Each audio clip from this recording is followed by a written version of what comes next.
Kung beginner ka sa stock market investing, ito mga common mistakes na kailangan mong iwasan para hindi ka mawala ng pera. Karamihan kasi sa mga beginner investors or kahit matagal na sa investing, nalulugi pa rin sila sa mga simple mistakes na pwede naman sanang iwasan. Hi, Pinoy Personal Finance. In this content, pag-uusapan natin ang 10 investing mistakes ng mga beginner investors. Kadalasan kasi, hindi naman stock market ang problema.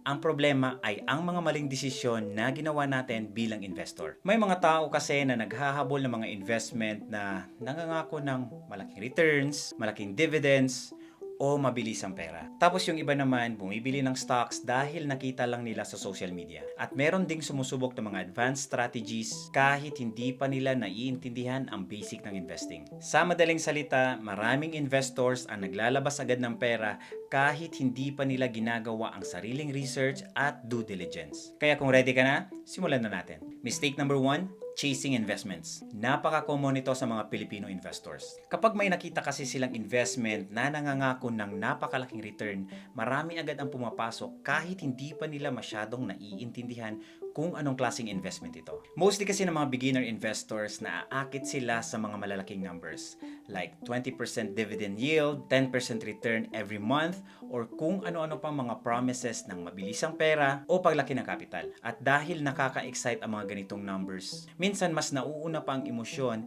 kaysa sa pag-intindi ng investment. Ito rin ang isang dahilan kung bakit marami ang nabibiktima sa mga investment scams. In any type of investments kasi, magkasama always ang risk and return. Ibig sabihin, kung mas mataas ang return, kadalasan mataas din ang risk na kasama nito. Kaya kapag may investment na nangangakong napakataas na return pero wala namang risk, mag-ingat ka na. In reality, isa ito sa pinakakaraniwang taktika ng mga scammers. Alam nilang maraming tao ang naaakit sa mga mabilisang kita. Kaya ginagamit nila ang mataas na return para makuha nila ang tiwala ng mga tao at maglabas agad ng pera. Kaya kung may nakita kang investment na mukhang napakaganda, do some research muna. Paano kumikita ang investment na to? Ano ang mga risk na kasama nito? At sustainable ba talaga ang mga returns na ipinapakita nila? Dahil bilang investors, hindi lang sapat na nakafocus lang tayo sa tubo ng kapital. Mas mahalaga rin na maintindihan natin kung saan natin nilalagay ang mga pera natin. Mistake number 2, chasing penny stocks. Ano nga ba ang penny stocks? Ito ay ang mga stocks ng mga maliliit na kumpanya.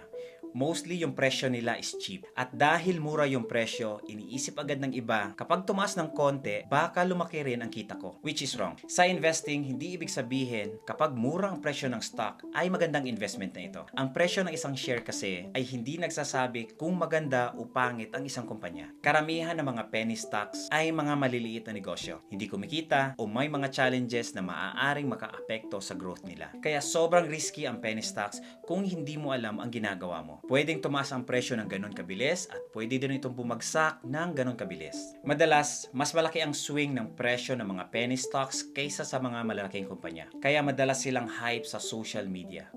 May mga nagpo-post na malaking gain at dahil ayaw ng mga tao na ma-miss ang opportunity, marami ang bumibili kahit hindi pa sila nagre-research. Ang mga successful long-term investors kasi hindi naghahanap ng penny stocks na magiging 100x. I can guarantee you, most of them naka-invest lang sa mga boring investments. Tapos, they let time do the compounding. Mistake number 3, following random advice online. Ang dami kong mga nakikitang ganito sa social media. Yung mga financial guru na nagpo-post ng mga portfolio nila, nagpapakita ng malaking returns, nag-share ng mga malalaking dividends, pero walang explanation why. Walang explanation kung bakit nila binili ang investment. Walang discussion ng risk. At walang context kung paano sila nakarating sa ganong result. Pero dahil impressive ang numbers, katulad ng sinabi ko sa mistake number 1, maraming tao ang gustong gumaya agad. Ang problema kasi kapag ganito, ang nakikita lang natin ay ang resulta.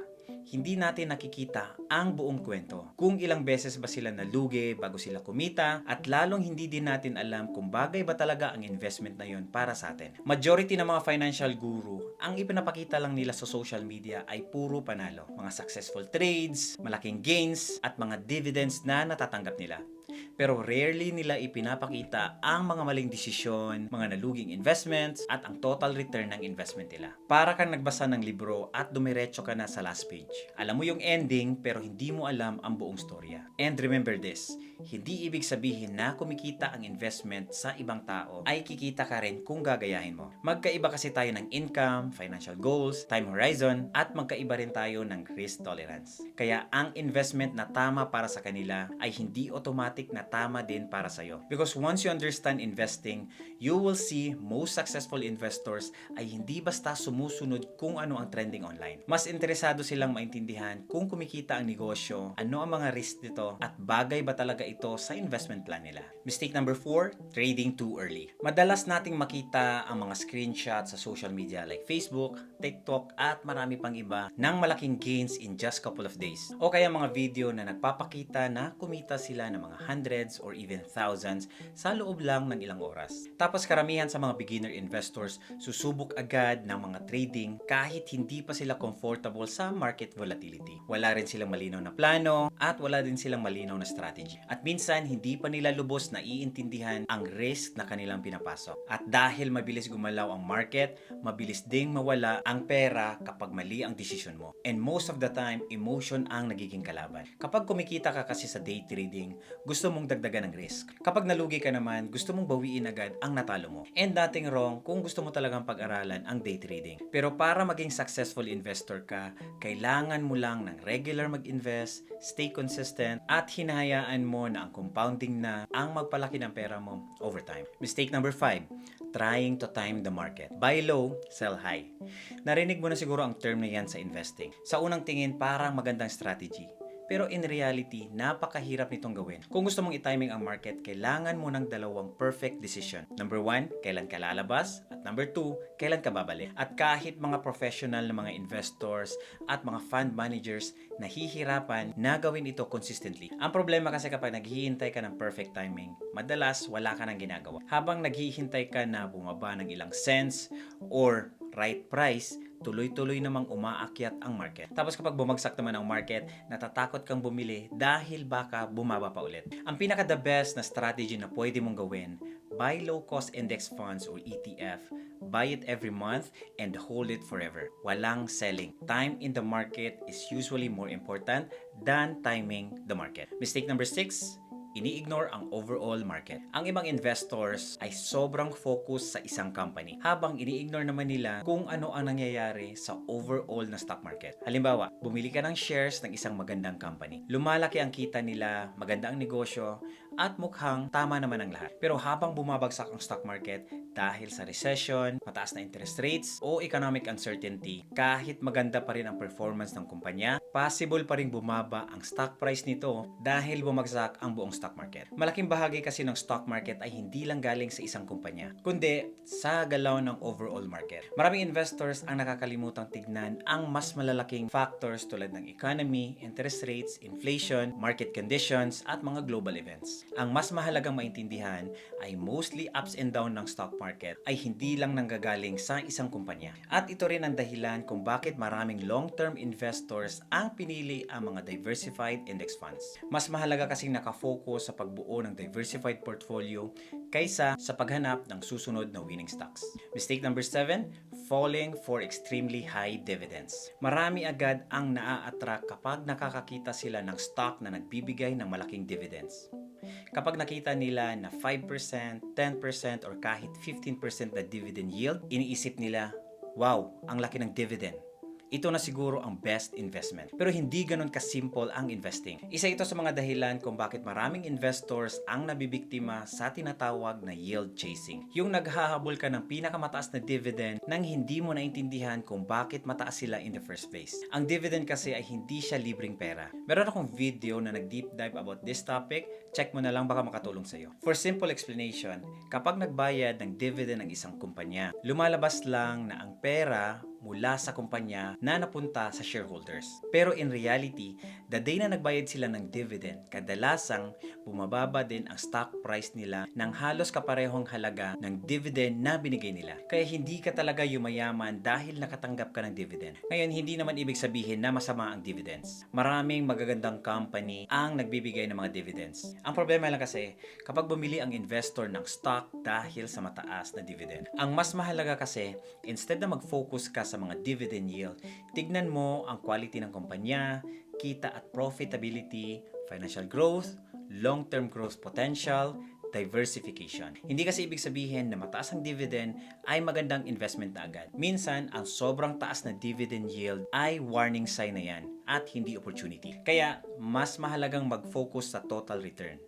Ibig sabihin, combination ng capital appreciation, pagtaas ng value ng investment, dividends, at long-term growth. Mistake number 8, putting all your eggs in one basket. Ang ibig sabihin nito ay nakaasa ka sa isang kumpanya or isang sector or uri ng investment para sa future mo. At kapag nagkaroon ng problema ang investment na yon, malaking bahagi ng pera mo ang pwedeng maapektuhan. Kaya kailangan talaga ang diversification. Ang diversification ay simpleng paraan para ma-spread mo ang pera or investment mo sa iba't ibang assets para mabawasan ang risk. Sa halip na ilagay mo ang lahat ng pera mo sa iisang investment lang, hinahati mo siya sa different type of investments. Parang ganito, kung may isang investment ka na hindi maganda ang performance, may mga ibang investment na pwedeng makatulong sa'yo para balansihin ang portfolio mo. For example, isa kang REIT investor.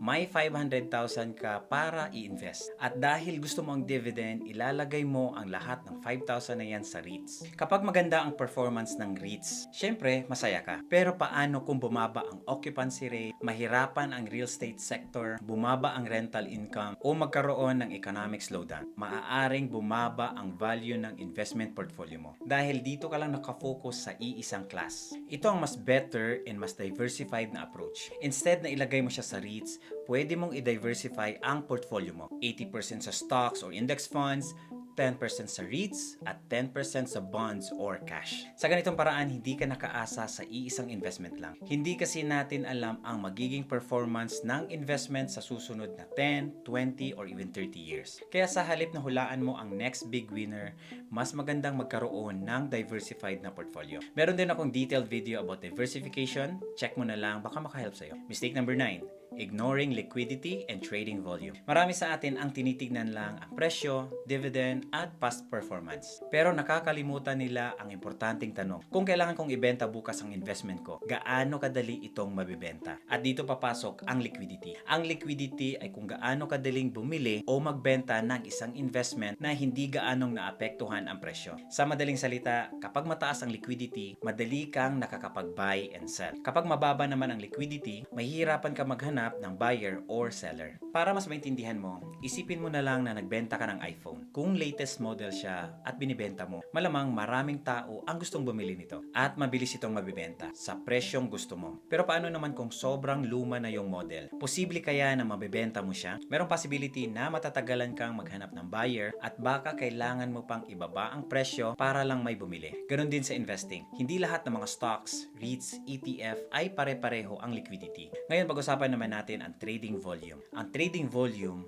ay ang bilang ng shares na nabibili at nabibenta araw-araw. Kapag mataas ang volume, ibig sabihin maraming mga active investors ang nagtitrade. At kadalasan, mas mataas din ang liquidity. Kapag mababa naman ang trading volume, mas kaunti lang ang mga participants sa market. At dito, possible na magkaroon ka ng problema. Halimbawa, bumili ka ng maliit na REITs dahil nakita mo na malaki ang dividend yield niya at feeling mo magandang investment siya. Pero hindi mo napansin na kakaunti lang pala ang bumibili at nagbebenta araw-araw. Kapag dumating ang panahon na gusto mong ibenta ang investment mo, baka wala kang buyer. At kung gusto mo talagang ibenta agad, baka mapilitan ka na ibenta ito sa mas mababang presyo. Kaya kailangan mo rin tignan kung gaano ito ka-liquid. Gaano mo kadaling mabibenta sa tamang presyo kapag kailangan mo ang pera. Kaya bago ka bumili ng stocks, ETF o REITs, huwag ka lang tumingin sa dividend yield or historical return.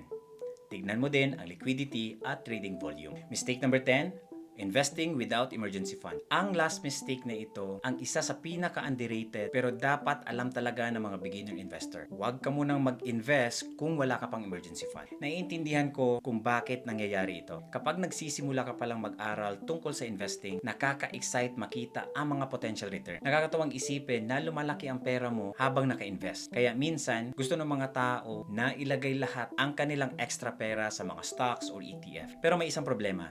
Hindi natin kontrolado ang mga emergency. Maaaring masiraan ka ng sasakyan, magkaroon ng biglaang gastusin sa bahay, o mawalan ka ng trabaho. At kapag nangyari yon, saan ka kukuha ng pera mo? Kung wala kang emergency fund, maaaring mapipilitan kang ibenta ang mga investment mo nang wala sa oras or down ang market. Yan ang mga situation na sinusubukan ng maraming successful investors. Kaya bago mo pa isipin kung ano ang stock ang bibilhin mo or ETF, alamin mo muna kung ano ang role ng pera mo. May pera kasi para sa mga pang-araw-araw na gastos, may pera para sa emergencies, at may pera para sa long-term investing. Kapag malinaw ang purpose nito, mas madali kang manatiling invested kahit dumating ang hindi inaasahang pangyayari. At mahalaga rin na kaya mong manatiling invested kapag dumating ang mga pagsubok. At dyan pumapasok ang role ng emergency fund. Kung gusto mo pang i-level up ang finances mo, hindi lang basta basic tips, I offer one-on-one coaching kahit saan ka man sa mundo. Sa coaching, tutulungan kitang i-track ang savings mo, plan ang investment mo, at gumawa ng personalized strategy